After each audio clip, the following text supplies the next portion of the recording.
जैसा कि आप सब जानते हैं कि अभी बंगाल में एसआईआर का काम चल रहा है। एसआईआर के लिए बीएलओ आपके घर घर आएंगे, आपको ऐसा एक फॉर्म दिया जाएगा और उसके बाद आपको बोला जाएगा कि आप इसमें अपना सारा इन्फॉर्मेशन, जो भी इन्फॉर्मेशन है वो इसमें डालकर आपको ये बीएलओ को देना है।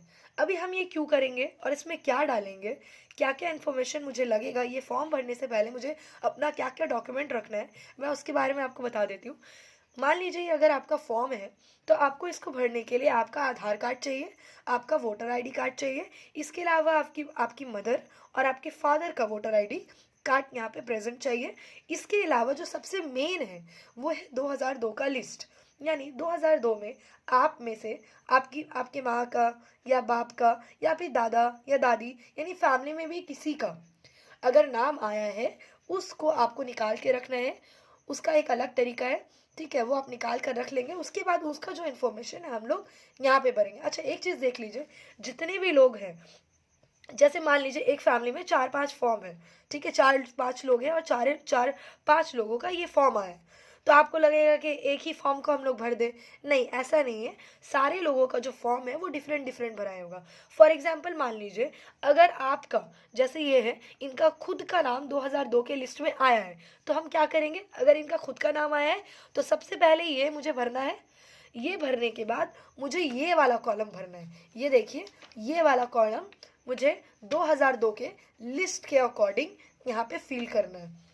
और अब मान लीजिए कि किसी का नाम नहीं आया लेकिन उसके फादर का या उसके मदर का या ग्रैंडफादर का, है ना, नाम आया है 2002 के लिस्ट में। अभी तब उसको क्या करना है, उसको ये वाला भरना है, उसके अलावा ये इन्फॉर्मेशन भरना होगा, ठीक है। अब तीसरा क्या है कि मान लीजिए कि ना ही उसका आया है और ना ही उसके फैमिली में किसी का भी आया है, तो अभी वो क्या करेंगे, वो अपना सिर्फ ये इन्फॉर्मेशन फिल करेंगे और साइन करके सबमिट कर देंगे। अभी अब आइए कि हम लोग देखते हैं कि ये फॉर्म को कैसे भरते हैं। अच्छा, आपके पास जो फॉर्म आएगा उसमें आपका नाम और आपका एपिक नंबर पहले से दिया होगा, ठीक है, आपका जो रिसेंट एड्रेस है वो भी आपको दिया होगा। इसके अलावा आपका एक फ़ोटो जनरेट होगा। अभी मान लीजिए ये कि आपका फ़ोटो है ना, यहाँ पे आपको एक दिया हुआ है, कॉलम खाली है, तो यहाँ पे आपको अपना एक रिसेंट फ़ोटो डालना पड़ेगा।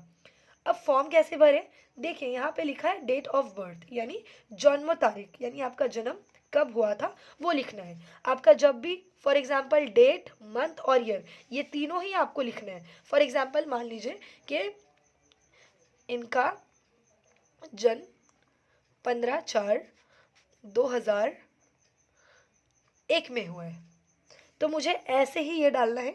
इसके अलावा उसके बाद दूसरे में लिखा है आधार नंबर, यानी जो भी आपका आधार नंबर XYZ, जो भी आपका आधार कार्ड में आधार नंबर रहेगा, आप वो पूरा नंबर यहाँ पर डाल दीजिएगा।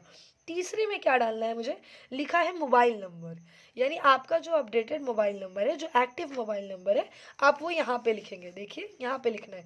उसके बाद आपके पिता का यानी कि फादर का नाम, तो फादर का नाम मुझे यहाँ पे लिखना है। आपके फादर का जो भी नाम होगा आप वो यहाँ पे लिखेंगे। अच्छा, स्पेलिंग का ध्यान रखना है कि जो स्पेलिंग मेरे डॉक्यूमेंट में है, सही डॉक्यूमेंट में। अच्छा, एक चीज़ देखिएगा कि अगर मान लीजिए आपकी 2002 के लिस्ट में नाम आ रहा है लेकिन वो नाम में स्पेलिंग रॉन्ग है, ठीक है, या फिर उस तरह का स्पेलिंग है ही नहीं, या फादर नाम या हस्बैंड नेम उसमें भी रॉन्ग है, तो आप वो वाला इन्फॉर्मेशन यहाँ मत डालिएगा।